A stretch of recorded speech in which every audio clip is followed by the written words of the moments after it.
top marks for wanting to think about business planning at 5 o'clock on a sunny Wednesday afternoon. It is Wednesday, isn't it, I think. I was saying to Heather earlier, this is probably the first time I've ever done a talk for creatives at 5 o'clock that hasn't involved people drinking lots of beer. So I hope that at least some of you have got either a glass of beer, a bottle of beer, or a glass of wine on the go.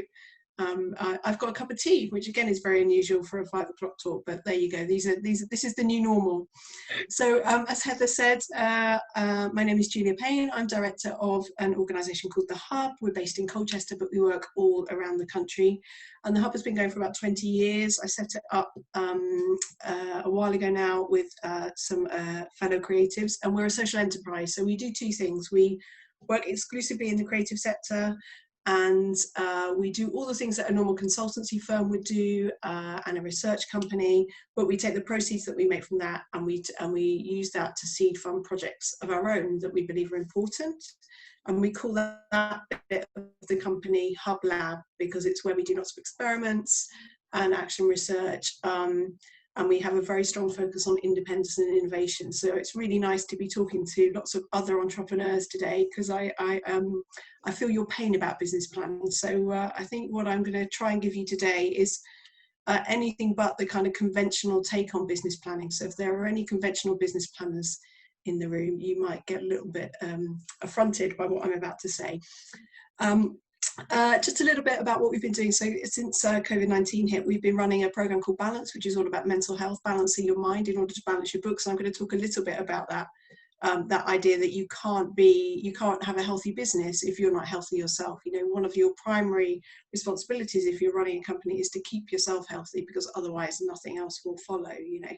So we've been running the Balance talks, and we can share links with you at the end or afterwards about that. And we've also been running a lot of action learning sets with artists and freelancers as well, just to kind of bring people together, because it feels like, you know, during this period, a bit of togetherness and a bit of community and a bit of sharing what we know is what we all need.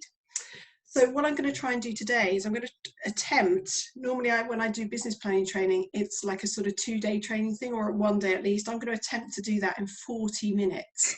So what I've done is I've kind of pulled out all my top tips and little secrets that I have, that I use when I'm doing business planning, drawing on things that work for me and that I've learned.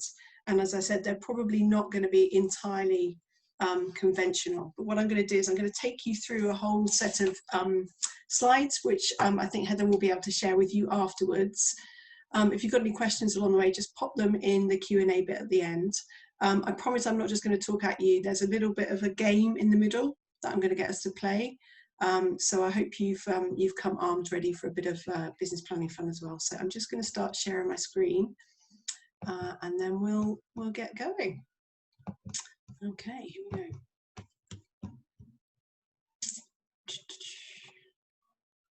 Just waiting for my screen to catch up a bit. Okay, so there's a little bit about the Hub. That's our website there. So secret number 1 about business planning.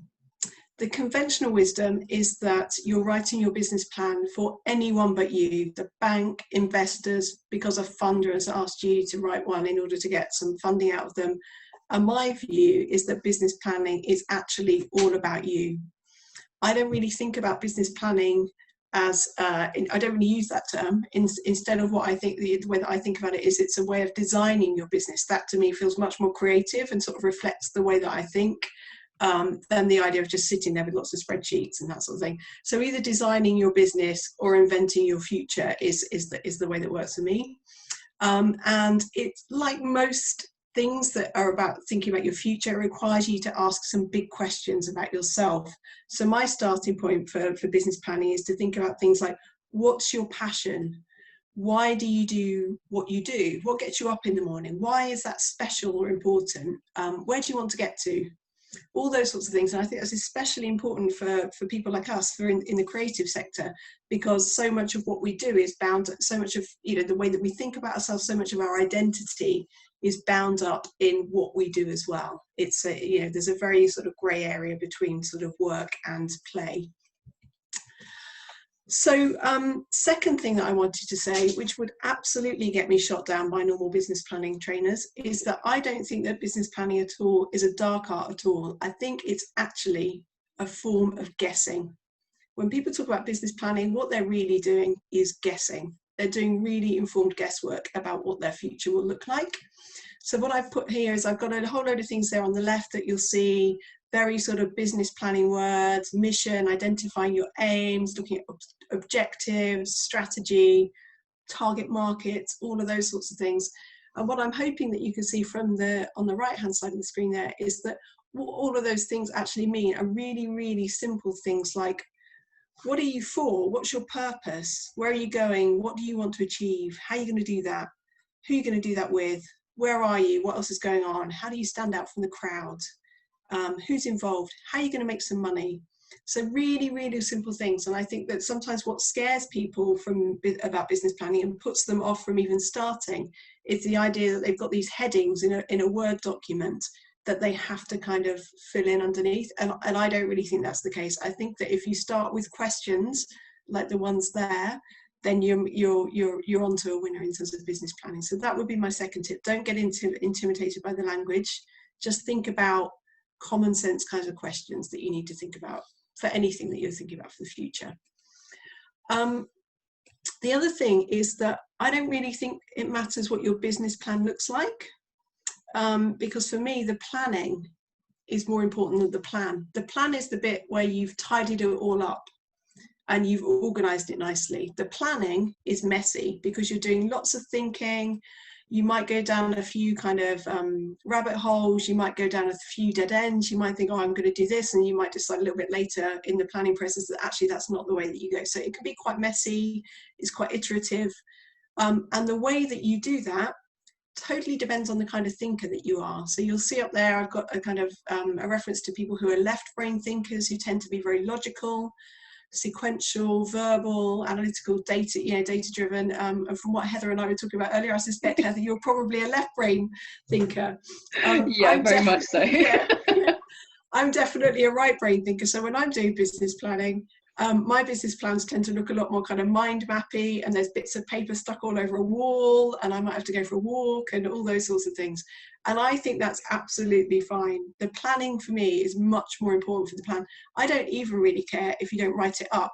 I don't care whether you've got loads of files in a folder and they don't link to each other. As long as you have done the thinking and you know where you're going and what success looks like, that for me is much more important than whether you've got a nice looking Word document or PDF. You obviously need one of those if you go into a bank or a funder, but you can tidy that up and create a version of that that works for them. The important thing is that you create something that works for you. Just to kind of illustrate my point, you can do business planning wherever you like. So this was where I went last year. I took myself off to Northumberland for a few days, and I holed up in a tiny little studio apartment, and I just stuck things all over the wall. Went and stared at the sea a lot because I find that really helps my thinking, and then had to duck down to the garage in the place where I was staying and touch up all the paint that I'd managed to peel off with my washi tape. So, but you get a sense there, you know, I was thinking about what do I do, and there's lots of post-its and all that sort of stuff. So go wherever makes you feel inspired to do your business planning would be quite an unusual tip, but one that I think is really, really important. I mentioned that it's educated guessing. So what I'm going to suggest that we do now, and this might go horribly wrong, I'm not sure. I'm going to unshare my screen in a minute. I want us to have a go at crowdsourcing some business planning questions. So in the slide a little while up ago, I mentioned that there are lots of questions there that you can see what you're for, where you're going, how you're going to do that. So lots of questions that start with words that start with W. So what I'm going to suggest that you do is that if you have a birthday in January or February, I would like you to use the chat to put some questions that start with Y in there. So questions that you think you might want to ask yourself from a business planning point of view that start with Y. If your birthday's in March or April, I'd like you to come up with questions that start with what. If your birthday is May, June, come up with something that starts with when, July and August, where, September and October, who, and November and December, how. So I'm going to stop sharing my screen so that I can actually see some of the questions coming in. and I'm going to ask you to just pop those in the chat if you can. So January and February, questions that start with why. So it might be, why do I do what I do? That sort of thing. January or February, why? March or April, what? May or June, when? July and August, where? September and October, who? And November and December, how? So if you just want to have a couple of minutes, just pop some in the chat. And what we're going to do is we will share all of these with you. And I guarantee that in 2 minutes, we will come up with an amazing list of questions that we will share with you. And you'll have the makings of a business plan in there. There's some really nice ones coming in. How can we make the business sustainable? Where do we start from? That's a really good one. That's a nice one, because, you know, the other thing that I think is that business plans are a bit like maps, and they only really work if you know where you're starting from. Otherwise, you know, you're all over the place, really. So where do we fit in the market? That's a really nice one. Got a lot of July and August birthdays. Why not start a franchise? Yeah. Yeah. Why does this game appeal? When's the funding deadline? Yeah. Yeah. What I'll do is I can share all of these with you, but also some that I ran from people that in another session recently. But what I'm trying to illustrate here is that if you just sat down on your own for 20 minutes, normally I do this in a training session, I get people in teams and we have like we do it as a board game. If you roll a 1, you have to do Y, that sort of thing. But if you sit down for like 10 minutes, you will come up with a brilliant set of questions if you just use why, what, when, where, how, and who. And that will help you unlock your business planning thinking in a way that hopefully isn't too intimidating. When to stop polishing. I think that's probably a reference to like when to stop finessing projects rather than housework. How can we find and hire the right team? So yeah, feel free to carry on putting those in if some occur to you. But that is just, it's a really nice way to kind of break the business planning down if you want to. So I'm just going to take us back to here. Okay. Do carry on doing that though. What I wanted to do now, this is a real kind of scoop through business planning, is I mentioned at the beginning there are all those words like vision and mission and aims and objectives, all those sorts of things. This is a little sort of planning cycle, and again I've got in the little hexagons there kind of the normal business planning language, and then next to them in the little thought bubbles what that actually means. So the first stage in your business planning is to think about clarifying your purpose and direction. So why are you doing this? What's important to you in kind of plain language? After you've done that, it's all about sort of gathering information, and that might be internal information. So it could be about what's worked in the past, what hasn't worked, what you're good at, what you're not so good at. You might want to go back to your previous finances and look at that sort of thing. So you're gathering information, and that's basically about what's going on. But you're also going to look at what's going on outside. So what are your competitors doing? What's working for them? That sort of thing. And there's a little phrase which is worth thinking about, which is you should look around in order to move forward. So keep looking from side to side to move forward. After you've done that, you get on to identifying some aims and objectives. And that's really just thinking about what are your goals? And what are the markers? What are the staging posts that you're going to get? You're going to need to hit to get to there. One thing that can be really useful when you're trying to think about aims is to write yourself a postcard from the future. I know that Dee heard me talk about this morning, so apologies, Dee. But writing a postcard from say 3 years in advance, 5 years in advance, and you can send it to yourself or to someone else. It's just a really nice way for you to think about what you want your future to look like without getting caught up in all that kind of slightly bureaucratic business planning language that everybody feels that they need to use when they're thinking about business planning. So if you fancy doing that, I would say just get yourself a little bit of paper, do it on your phone, and don't censor yourself. Just allow yourself to be surprised by what comes out from this postcard in the future. It's a really nice starting point for business planning. After that, developing a strategy. I'm going to talk a little bit about strategy. It's basically how am I going to get to that goal, those goals that I've identified myself, and I'll talk to you a little bit about that in a minute. Making sure you can do it. Stage 5, resource it and meet the cost. That's sort of belt and braces. What are the risks? Check you've got the money stuff right, and we'll come on to a little bit about doing the sums right at the end today. And then the final thing is around telling your story and catching your breath. So showing that you're doing what you said you were going to do, reflecting on what's gone well and what's not gone so well, and then beginning again. It's a kind of circular process. You know, you get to the end of a business plan thing, and ideally what you'll have is a sort of rolling business plan, so that you're never starting from scratch, you're constantly sort of evolving. So that's it very quickly. Those are the kinds of things that you'll do to get through sort of business planning. I wanted to share a tip with you here. I think if you're running your own business or you're working as a freelancer, the values that you work according to are really, really important. They're kind of like your radar, if you like. They're your compass point, really. What I've shared here are the hub needs. So we use these criteria or values to decide what we're going to do and what we're not going to do. And we developed them probably about 15 years ago now, when we were really, really busy and we needed a way to know what to say no to.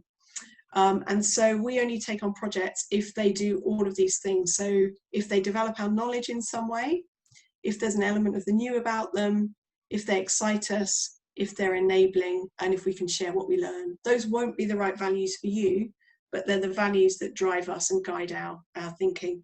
And on the right there, I've got a second set of needs, which I developed a few years ago, which are to do with the way that I want to work, what I want work to mean for me. So I'd like to work in a way that means I can be kind to myself, that is nurturing, that's exciting for me. The idea of enough was important to me because I tend to take on quite a lot, and the idea that it's sustaining. So that links that kind of idea of personal and business together, because when you're running your own business, those two things overlap, and you don't want to be directing your business in one direction if actually your life is going in another. So it's good to kind of try and align those two values. So tip number 1, use your values to guide you and set you apart, because everybody will have different values. Another thing I wanted to just share with you, another tip, some of you I think will probably have heard about and done a Swot analysis. So looking at your strengths, your weaknesses, your opportunities and the threats. I think that's quite useful, but it's a bit static. It's a bit like taking a photo and then pretending that in 3 months' time you're going to look exactly the same. So what I like to think about instead is toes, how you can turn those opportunities and weaknesses into strengths. So if you are going to do a SWOT analysis where you list your strengths, your weaknesses, the opportunities you see and the threats, I would then encourage you to think about toes as well, and how you can make that a bit more lively and a bit less sort of static. So SWOT to toes is another little tip there, really. I wish I had a better picture of pies. It's all about the pies. This is about really thinking about your relationship with time and money. Those are the two big resources that any business or any career that you have in your career, really. So a really useful exercise is to think about, is to have two sets of pies. So the first pie is all about time. And you look at how you would divide your time pie up based on what you spend your time on now. And then you also think, what would you like that to look like in the future? So if you're someone that really likes doing sales but isn't so keen on delivery, you might change those around in the future. If you want to do less delivery and spend more time on kind of strategy, then you'd reflect that in your pie. So do that with time, and then do the same thing with money. Where does your money come from? Where would you like your money to come from in the future? And doing those two exercises is probably the one, when I do that with people that I'm coaching or mentoring, is probably the one that gets the most reaction, particularly when you look at where your money comes from. And even if it tells you something really unhelpful, like the place that you earn your money, most of your money from, is the bit of the business that you like the least, at least you know, and you can look at how much you're earning from the bit that you love and think about strategies for if you want to switch that around. So doing some pie drawings can be really, really helpful, and again takes about 10 minutes, but is really, really useful. So use your pies, I would say, is one that is really useful. Strategy. I just wanted to say a little bit about strategy, because I think out of all of the things that, apart from the money stuff that people talk about when they're doing business planning, I think I've got to get a strategy, I've got to develop a strategy. It's like such an overused word that it's almost become meaningless. And the best way that I can think of to describe strategy is moving from having a whole load of things that you could do to a smaller number of things that you've decided you should do.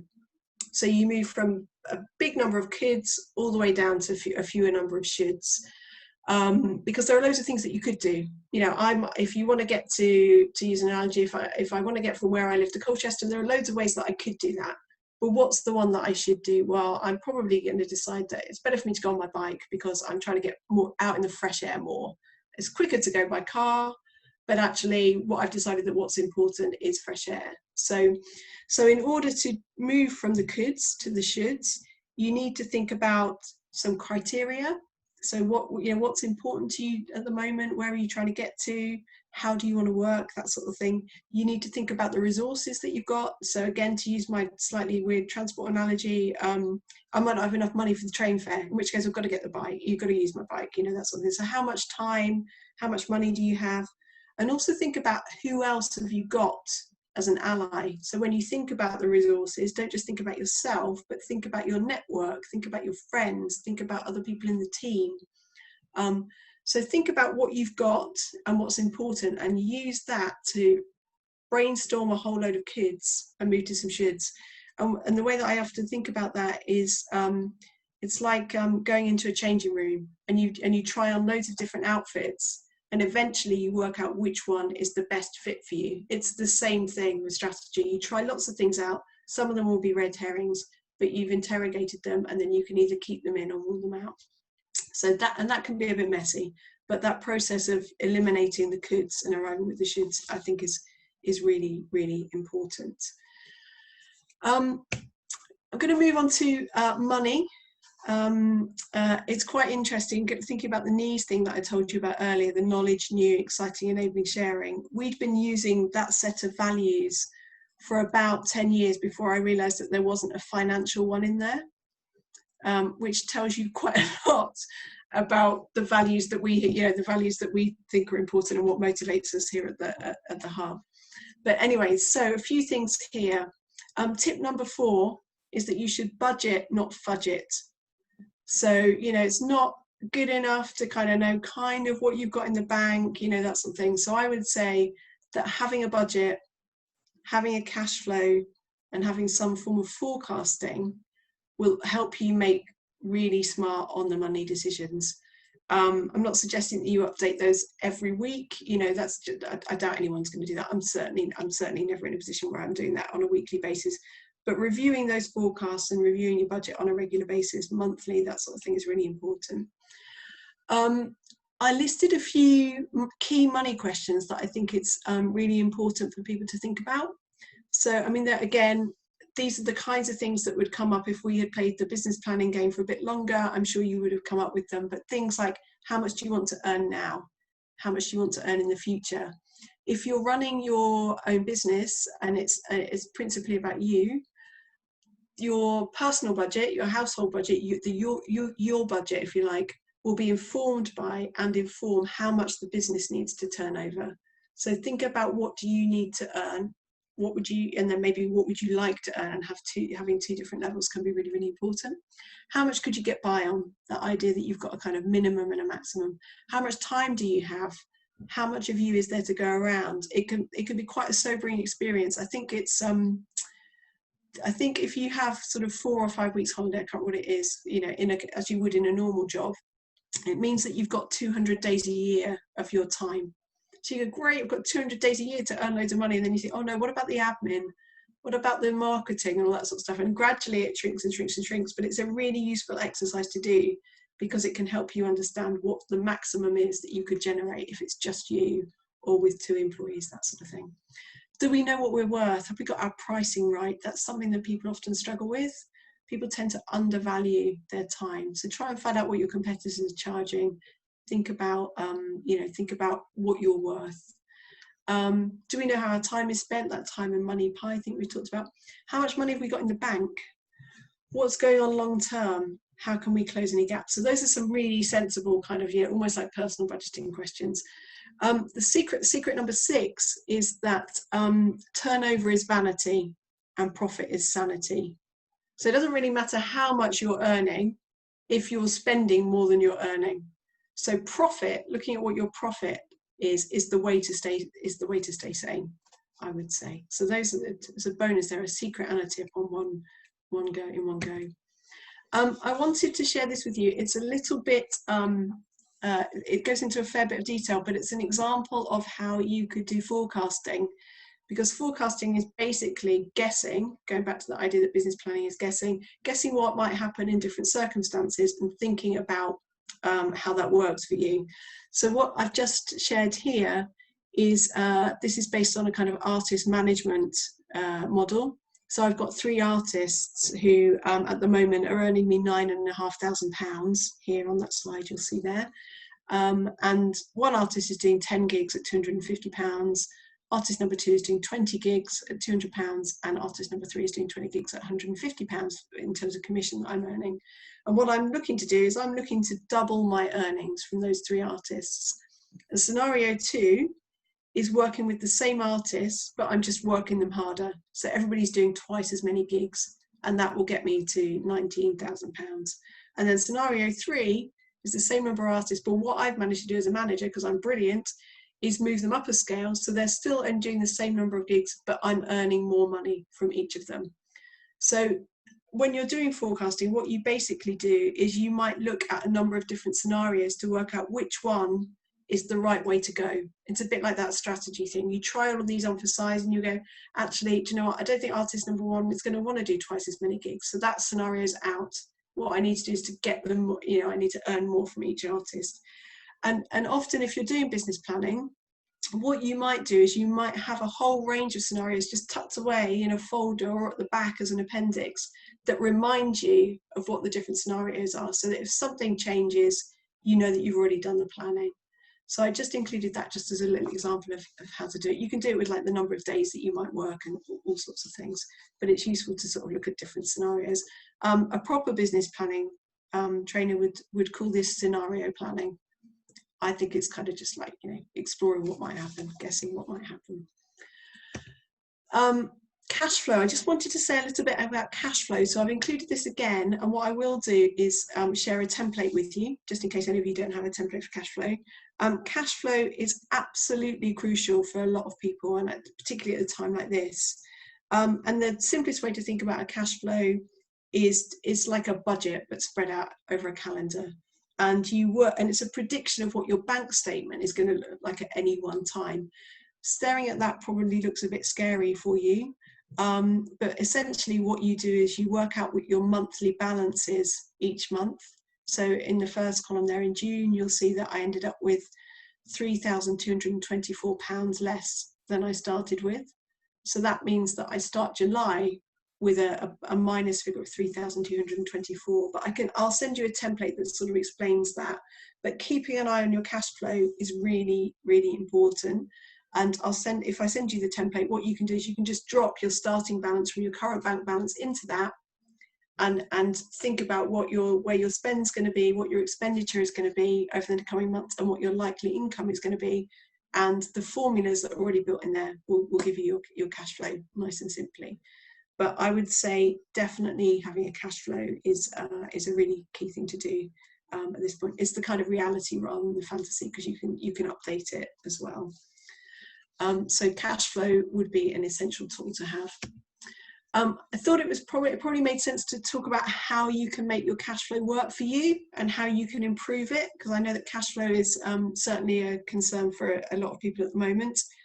So creating realistic projections is really important. So thinking about, in reality, what is likely to happen, taking into account how long is it going to take to really get paid by that client, that sort of thing. When are you going to have to pay your bills, that sort of thing. And if you are looking to create a cash flow for a long way in advance, one of the simplest things you can do is look backwards, look at what happened in the previous year. Probably slightly less relevant given the times that we're in now, but definitely creating some projections so that trouble doesn't surprise you if and when it comes. Doing a regular compare and contrast. So taking your projections and going, actually, did June do what I think it was going to do? No, it didn't. Why was that? All of that sort of thing. So looking backwards as well and comparing and contrasting. And if you have that cash flow, it will show you when you might run out of cash. You can prepare, you can cut your cloth, that sort of thing, and you'll just be less stressed.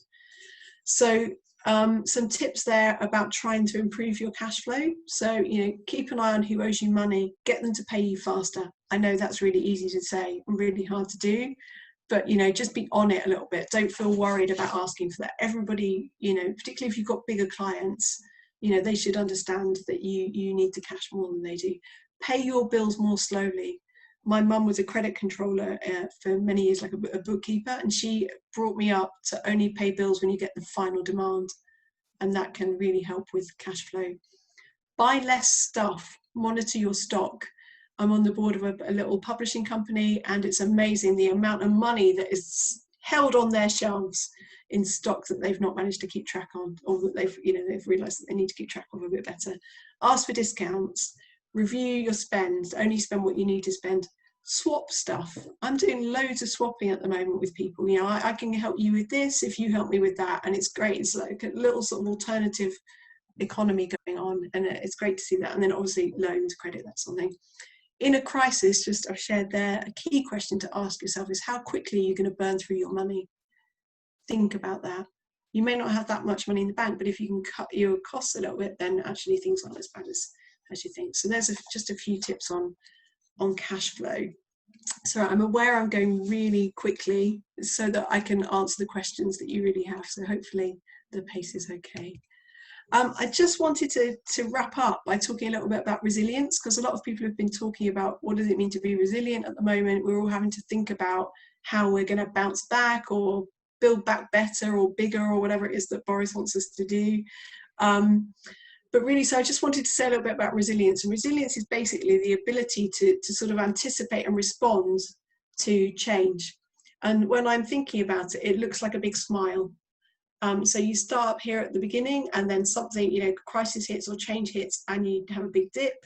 And then hopefully, if you're resilient, you come back because you're able to respond to that. So it looks like a big sort of smile. And what I've shared there is just some ideas around somebody has coined the phrase, I can't remember what it is now, bouncing back versus bouncing forward. So the idea that what you're trying to do is not just survive, but ideally you will thrive. You're not just going to endure, but hopefully you will evolve and become stronger. You might not just return to your prior state. You want things to have changed, and certainly I'm hearing that a lot. I don't want to go back to what it was like before COVID hit. We want a new normal, whether that's on a big scale or on a kind of like a personal level. So resilience is the ability to kind of anticipate and prepare for and then respond to sudden change, sudden disruptions. So having that ability to bounce back is obviously really important right now. And one of the ways that you can do that is to think about all the assets that you have, because quite often you can just think, oh God, it's just me, how on earth am I going to do this, but actually if you run through this little checklist here of all the different kinds of assets that you have, you can suddenly feel much more confident and bigger and stronger. So finance, what money have you got, what investments have you got, what built assets might you have? That might not be a built asset for your company, but it might just be actually you've got really low rents or something like that, so you don't have to worry about that. What are the motivational assets that you got? What's the vision? Vision and having a really clear sense of purpose is really energizing. If you've got that right and you know why you're going to work every day and why you're getting out of bed, then that is an amazing asset to have. So really working on what your vision and your values are, it can be really, really motivating and empowering. What are your social assets? Who else is out there that can help you? Who are your collaborators? Who would help you? Who's in your network that might be useful? I think the brilliant thing about being in the creative sector is that we are, I think, by and large, a really curious and generous sector. I'm pretty sure that in all my years, I've never really had a rejection when I've said to somebody, can you just help me with this? It'd be really useful. And certainly when I get that, I try to help whenever I can. So ask, we're all in the business of trying to be collaborative, I think. What are your creative and cultural assets? So what's your intellectual property? What do you own? Think about your brand. Your brand is really important. Think about what you can do that connects with the people that you want to connect with. What do you have? Think about your human assets. So your knowledge, your skills, your health at a time like this is a real asset. You can forget that, but just being healthy is really important. So looking after your mental health, looking after your physical health. Natural assets probably slightly less relevant here. But political assets, where do you have power and influence? It's not necessarily politics with a big P, but with a small p. So where do you have power? Who can you influence? That sort of thing. And the moment you do that exercise and think about all your resources, I think you will feel a bit stronger. So I would definitely recommend doing that as a little bit of sort of like homework or follow-up. The last thing I wanted to say about resilience was to share with you something that really helped me back at the beginning of lockdown. It sounds really cheesy, but I do go to work to try and make a bit of a difference. So at the beginning of lockdown, I went, oh my God, I went into like proper rescue mode. I've got to really help people. What can I do? I was like donning the virtual high vis, that sort of stuff. And the thing that really helped me focus was to think about what people needed and what I could do that would meet that need, and what could I do in a way with what I have. So I would say a tip for being resilient and being able to survive and sort of thrive in a period of change is to think about what do you have and how does what you have meet the needs of the people that you care about. And if you can find that sweet spot where what you've got and what you care about meets the needs of your tribe, then that is brilliant, because you will be doing something that's useful, earning some money hopefully, and also working with people that are important. So I would say think about your tribe, who's part of your tribe, and how do you serve them. One last thing, just to kind of, because I'm aware that I've sort of bombarded you, is to just think about your planning gremlins. So it's all very well sitting here on a Wednesday afternoon making notes or thinking, yeah, I'm going to look at these slides and yeah, I'm going to be a brilliant business planner and I'm going to spend all of next week doing it. I doubt that anyone is going to do that, because there will be some gremlins that will get in your way. And what it can be really useful to do is to think about what might trip you up. What do you hate about planning? Make a list of that and then just spend half an hour thinking, okay, well, how can I get around that? And sometimes it's about, it feels really big. So you might say, okay, well, what I'm going to do, I'm going to spend like half an hour on Monday just thinking about my values. And on Tuesday, I'm going to spend half an hour doing that. So if it feels big, break it down.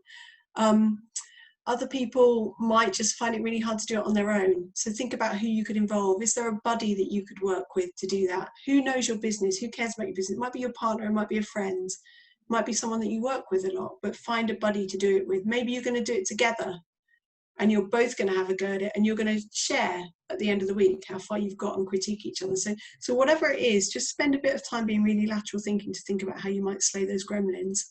And there are some questions there that you might also want to think about. So it might help you to think about, how will this planning help you? That might be a way of motivating yourself. What are you going to do? When are you actually going to do it? Who are you going to involve? Where are you going to do it? How are you going to hold yourself accountable? How are you going to make sure that you do it? Those sorts of things. So I just included those questions. What's the first thing you're going to do? I just wanted to include those questions at the end, so that if you come away from this thinking, yeah, I really want to do it, but then you have a bit of an energy slump, hopefully those will help you. So I'm going to stop sharing my screen, stop talking as fast as I have been, and hopefully take some questions or any follow-up or that sort of thing. I hope that was useful. I'm going to pretend this cup of tea is a beer. Just give them a second to type some questions out. I've had a couple of questions to do with target audiences. So how do you find them? How do you know who they are in the first place? Yeah, so I didn't really go into too much of marketing, but target audiences, I think it's thinking about, I suppose it's what it starts with what's important for you. What do you have? Who needs that? You either start with what you have, or I think you think about who might want who might want it. So I think you look at your competitors. I think you look backwards. So who's bought your stuff in the past? If they're no longer buying your stuff, then Why is that? Is that because you've stopped doing something, or is it because the market has moved on? So there are all sorts of reasons why people may no longer be target customers. But I suppose the thing that I would do is that classic looking around, that horizon scanning that I was talking about. I think that's probably the place to start. But the last thing that I mentioned about who needs what you have is also a really good place to start at a time like this, when people are really thinking about honing their market. So I don't know if that helps. Yeah, I think it does, to be fair, because I mean that was something that we at Game Anglia sort of dealt with early on in our business's life, because we assumed that one set of people was our target audience, and it was only until we sort of had a couple of events and looked on it in hindsight that we sort of realized, actually no, these really aren't the people that are accessing our events and services. So I think it's also okay to do that in hindsight and sort of say, oh, okay, so we'll just change tact very slightly.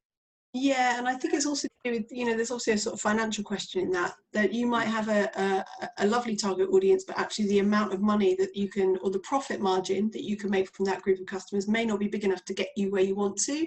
So I think it's that case, a bit like I was saying before, that it's quite messy, because you might explore what your business would look like targeting those customers if they can pay, I don't know, let's say you could sell 10 really big pieces of work at £500 a time versus, so my maths is going to go wrong, 100 smaller pieces at £50 a time, and which is better for you? They will be very different target markets. So it's just about sort of adding that into the overall mix. And the business planning process is iterative, because that analogy of going into a changing room and like, I'm going to try this coat on, oh, it may not work. Okay, well, why doesn't it work? Oh, the buttons aren't, whatever the business planning equivalent of buttons is, that sort of thing. So try it. It's a process of sort of like, trial and error, really, I think. Very much so. And not feeling bad when you do fluff it a little bit, because we all fluff it. Yeah, and your target market will change. It's, we're on, we must be on like business model, like, God, I don't know, 15 or something like that with the hub, and the target market. The beautiful thing about running your own business is that it changes and evolves based on what you're in, or it can do, certainly in my case, based on what I'm interested in, what's important to me at that time. So the target market that we have now is very different to the target market that we had when we started, 19 years ago. So yeah, it constantly evolves. Okay, so we have a question. If you are just starting out with zero budget, excuse me, if you were just starting out with zero budget, how do you plan financially if you are hoping to get by on funding? So, e.g., how much should I pay myself as a director? So if you're starting out from zero. Yeah. I think it probably depends on what you're doing. So when we started the hub, that was exactly our position. We were starting on zero. But our costs were fairly low, because somebody lent us an office for 3 months, and we didn't need loads of stock or materials, because what we were selling was what was up here, our brains and our ideas. So what we did, and this was a sort of I guess there was some psychology at play here, was that I put some money into the business, so did my other directors, as directors' loans, and then we were able to pay ourselves a very small salary. So there's no logic to that, really, because it was like giving with this hand and taking away with the other. Yeah. And we literally, we had a sort of target budget for the year, sort of set of projections, but we only paid ourselves once we knew that we could, sort of thing. So when you're starting out, that's where that cash flow thing is really, really important. How many months can you go without paying yourself? Do you want to do a director's loan just so that you can show some income coming in? Because that tells a very different story about your company, and it makes you feel very differently about it. And I think the thing with funding, if it's specific to funding, is to just be really aware of when that funding will come in, how quickly it will come in, and how much you're going to get in advance. The great thing about funding, arts funding, is often you get money in advance if you're doing things. And people that don't know about funding are amazed by that, because they're used to being paid for results, and often funding means that you get money in advance, which is obviously brilliant from a cash flow point of view. So really keep an eye on when that money is likely to come in. But I think, it's when you start, it's just a case of thinking, how long can I finance this for? How long can I either go without paying myself, or how much money can I put in to be able to pay myself? Yeah. And getting whatever startup support you can. There's a lot of support for startups. So making sure that you're on the right mailing lists and following the right people on social media. Yeah, very much so. Bear with me a second. They said thank you. Yeah, sorry, I wasn't keeping an eye on where that came from. The finances are very intimidating because it all feels very clear as mud, doesn't it? And then if you're fortunate, you get people that are like you that help you. Yeah, I think the finances can be tricky. I mean, I'm probably the wrong person to be talking to you about finance. I'm not really that interested in finance, and I don't prioritize it. So please don't, take me as a shining example of this. But I think in a way that makes me it's quite good for me to talk about it, because I'm probably the same as everybody else on this call. I do it when I have to. I think that it really doesn't need to be tricky. I think the thing to do is to keep on top of it. And so I now have in my diary a monthly, I have a monthly kind of finance afternoon, and I put it in on a Friday afternoon. And the rule is, if I don't do it, I can't go out that night. Yep, and I'm really strict with myself about it. I have to set myself a reward. So I get some, we were talking before we started, Heather, about, the satisfaction that you get from having something really neat and tidy. So whenever I've done it, I really reckon myself, so there's a slight kind of smug bonus award that you get for doing it. But at its simplest, it's just setting a budget for the year, looking at it, say, every 3 months, every quarter, and looking at whether you've earned as much money at that point as you were expecting to do. And if you haven't, is that because actually some of it's going to happen in the second quarter, or is it because your projections were out? And it's a bit like sailing a ship, and you just, not that I really know how to sail a ship, but it's a bit like charting a course. You kind of go a certain way, and then you think, actually, I need to go a little bit that way now because the wind has changed or something. So it's constantly kind of keeping an eye on those finances, on a monthly or probably on a quarterly basis, big picture, and thinking, okay, well, that target market that I thought was going to come good doesn't appear to be coming good. What am I going to do about that? So keeping an eye on it gives you the knowledge to be able to plan accordingly. But it's just sums. It's just adding up, and it starts with the budget. The cash flow template can be really useful because you can just drop your actuals in from your bank account and the pile of receipts that you've got. But it's not, I promise it's not difficult, and it doesn't need to be cumbersome. And if you're going to resist it like I do, then put some kind of reward in it or penalty in it. My penalty is I can't go out. And I make sure that in this case my partner will go, have you done your finances? And like, if he hasn't, then that's it, Friday night out the window. I love that so much. It's fantastic. Someone has asked, is there county funding available after COVID, i.e. now?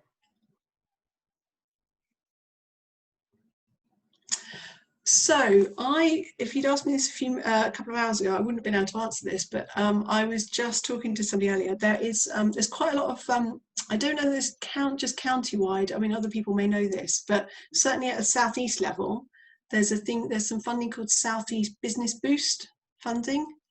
And there are two different types of funding. I think there's some funding for startups. So anybody based in Kent, East Sussex or Essex. And then I think they're about to launch the second round of this Southeast Business Boost Fund anytime soon. I've been trying to find out when that will be.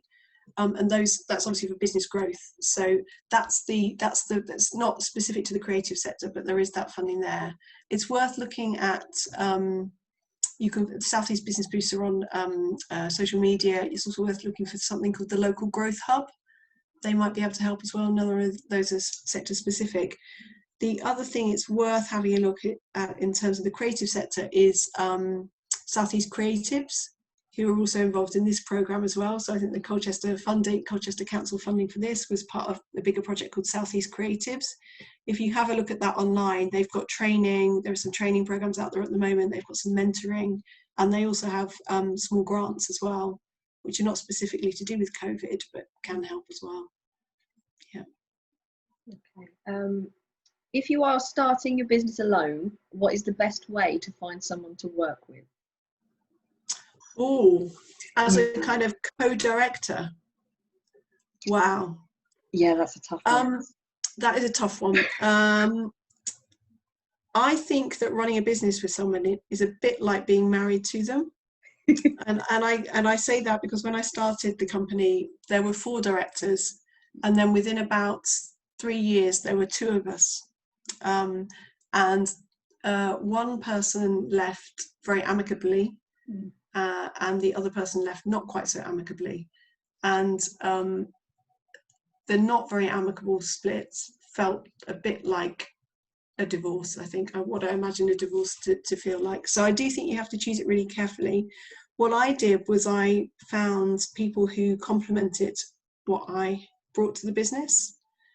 So they had different skills, different areas of expertise, but they were people who I knew shared the values.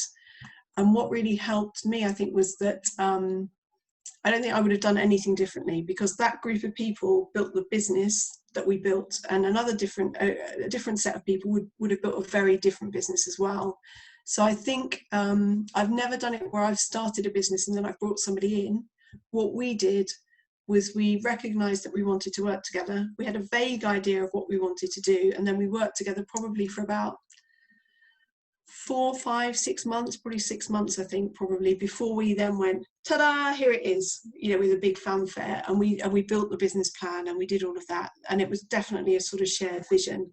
And I think that was probably a really important journey that we went on. So, and you need to like them as well. I know that sounds really silly, but if you're going to be spending every day with them and talking about really difficult stuff like money, then you've got to like them and you've got to respect them, and you have to trust them as well, because you're definitely in it together. So yeah. How about at a kind of employee level? So if you were recruiting someone to work for you? Yeah. I think probably the same thing. Well, if I was a startup, I think probably the same thing would apply. So we have 1 employee when we started, and what was nice was that employee, it was somebody that I knew already, so that probably made it a little bit different. But what was nice was that they felt that they were also on the same journey. They were doing something new and exciting. They were taking a leap in the same way that we were. Obviously, they were getting paid because they were an employee rather than a director. I think, again, it's the same thing, isn't it? It's, do they complement what you can do? Are you going to get on with each other? We certainly at the Hub have always tried to make sure that coming to work is fun and it's a nice thing to do, and that employees feel like they're developing, and that work enables them to do that. So I think I would want to take on people who I feel like I could help develop as well. Yeah. Yeah, that makes sense. I am going to post a link to a feedback form in the chat. If you could all fill it in for us, please, that would be very much appreciated. So we know kind of what your thoughts and feelings are on the session. So I will just post the link to that now. And the next question is to do with business sustainability. So how do you make your business sustainable? What does that even look like on paper? Wow, quite a big question. Obviously, at a very simplest, sustainability means that you've got enough money in the bank to continue, and that you're trading in a way that is solvent. And that's where the cash flow thing is really important, because technically at any one point, if you don't have enough money to carry on trading, then technically you're insolvent. I think the sustainability thing when you're running a small business is partly to do with money, and making sure that you have got an eye on those finances. But I think it's also to do with you. There have definitely been times in the last 20 years since I've been running this company, close to 20 years, when I've probably employed myself in a way that if anybody else employed me in that way, I would have left. You know, I'm not sure that there's probably, I can't imagine there's anybody that runs their own business that always thinks, wow, I'm such a great employer. I never ask myself to do things that So I think the sustainability thing is also a bit like, it relates to what I said right at the very beginning, that you have to really keep an eye on yourself as well and make sure that you have the wherewithal to keep running the business, because you are the energy bank for the business, if you like. And if you're not well, and if you're not healthy, then you won't make smart decisions. You won't be nice to be around. People won't want to work for you. You won't be capable of working. Someone that I'm doing quite a lot of talks with at the moment talked about, I love this, talked about rest as being part of preparing. And so he was saying, whenever I've got anything really important to do, I put resting into my diary. And I love that idea, because when I've got something really important to do and there's loads of other stuff in the day, it's the last thing I do. I just cram as much in as I can. And his big thing is, no, you shouldn't do that. It's completely counterproductive. And I think he's on the money there. So I think sustainability is thinking about everything, all the resources, and you are probably the most important resource that your business has.